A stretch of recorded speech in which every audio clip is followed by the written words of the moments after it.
सूत्रधारमध्ये ऐकूया जन्मेजयाचा नागयज्ञ भाग 3 राजा परीक्षित.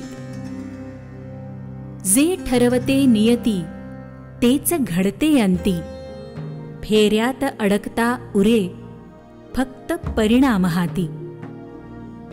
जन्मेजयाचा नागयज्ञ या मालिकेच्या मागील अंकात आपण पाहिलं की जन्मेजयाची भेट उत्तंकशी कशी झाली आणि उत्तंकला तक्षकाविषयी द्वेष का होता.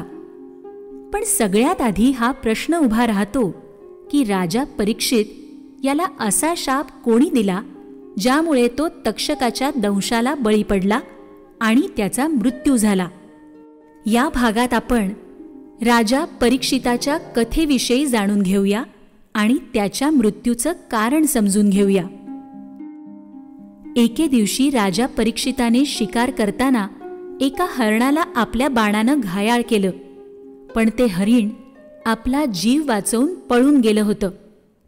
त्याचा पाठलाग करत करत भुकेला आणि तहानलेला परीक्षित शमीक मुनींच्या आश्रमापाशी आला. परीक्षितानं विचारलं, हे मुनिवर, मी अभिमन्यू राजाचा पुत्र राजा परीक्षित आहे.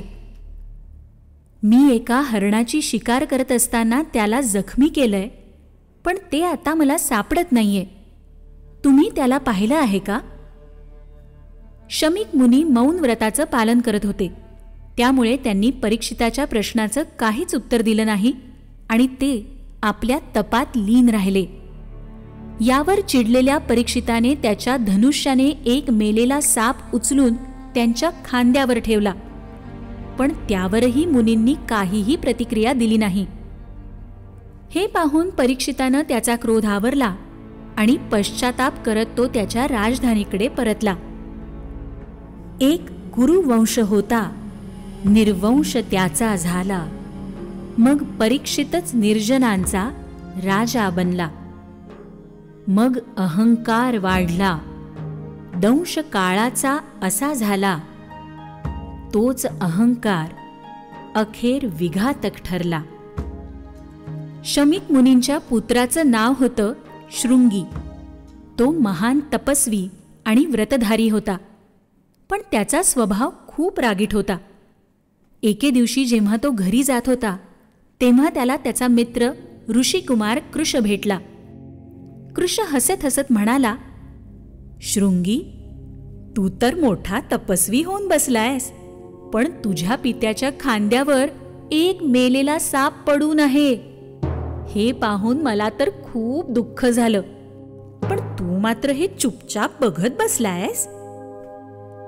शृंगीनं हा काय प्रकार आहे हे जाणून घेतल्यावर विचारलं, माझ्या पित्यानं काही अपराध केला होता का, ज्यामुळे तो राजा त्यांच्याशी असा वागला? कृशने शृंगीच्या सगळ्या प्रश्नांची उत्तरं दिली. शृंगीचा संताप अनावर झाला आणि तो म्हणाला, ज्या पाप्यानं माझ्या वृद्ध पिताच्या खांद्यावर मेलेला साप ठेवून ब्राह्मणांचा अपमान केला आहे, त्या पापी परीक्षिताला 7 दिवसांच्या आत तक्षक नावाचा विषारी साप चावेल आणि त्याला यमलोकी धाडेल.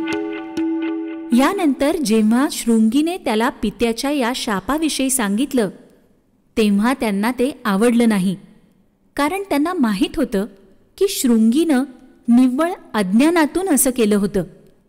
त्यामुळे त्यांनी शृंगीला त्याच्या इंद्रियांवर संयम ठेवण्याचा उपदेश दिला आणि आपला शिष्य गौरमुख याला राजा परीक्षिताला या शापाची कल्पना देण्यासाठी पाठवलं. गौरमुखाचा संदेश मिळाल्यावर परीक्षितानं आपल्या मंत्रिमंडळाबरोबर एक गुप्त बैठक घेतली आणि एक अत्यंत उंच महाल बांधला, जो फक्त एकाच खांबावर उभा होता. तो महाल सर्व बाबतीत पूर्णपणे सुरक्षित होता. राजानं तिथे सुरक्षिततेचे उपाय म्हणून सर्व प्रकारची औषधं ठेवली होती आणि वैद्य, मंत्रसिद्ध ब्राह्मणही तिथेच ठेवून घेतले होते. 7व्या दिवशी मंत्रशास्त्राचे जाणकार काश्यप परीक्षिताला तपासण्यासाठी येणार होते. काश्यप यांनी ओळखलं होतं की परीक्षिताचा जीव वाचवला तर त्यांना भरपूर धन आणि धर्मप्राप्ती होणार होती. महालाकडे येण्याच्या मार्गावरच कश्यपांना तक्षक भेटला तक्षकानं विचारलं, तुम्ही इतक्या घाईघाईनं कुठे जात आहात?